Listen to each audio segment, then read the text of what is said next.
সংখ্যানুপাতিক হারে নির্বাচন দিতে হবে। কোন ব্যক্তিকে ভোট দিবে না, মার্কাকে ভোট দিবে। প্রত্যেকে কিসে ভোট দিবেন? যদি মার্কায় ভোট দেন, ধরে নেন যদি হাত পাকা প্রতীক 30% ভোট পায়, তাহলে তাদের সংসদ সদস্য হবে 90 জন। কি বলা ঠিক না? আসুন পিআর সিস্টেম নির্বাচন চাই। পল্লী বিদ্যুতের সাথে যে জুলুম করা হচ্ছে, অত্যাচার করা হচ্ছে, এখনো পল্লী বিদ্যুতের অনেক অফিসাররা জেলের মধ্যে ধুকে ধুকে জীবনের সাথে লড়াই করছে। আমি বলবো যে বর্তমান জ্বালানি কমিশন যিনি আছেন, তিনি তদন্তের ভিত্তিতে যারা দোষী তাদেরকে শাস্তি প্রয়োগ করুন, আর যারা দোষী না তাদেরকে ছেড়ে দেওয়ার ব্যবস্থা করুন।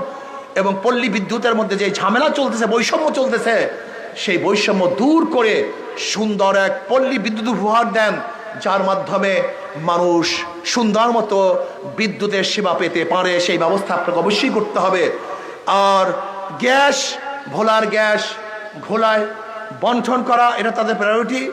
এবং ভোলার গ্যাস যেন আমরা বরিশালেও পাই, বরিশাল বিভাগেও ভোলার গ্যাস যায়, যেহেতু জাতীয় সম্পদ, এটা কোনো ব্যক্তিগত সম্পদ না। ভোলার মানুষও উপকৃত হবে।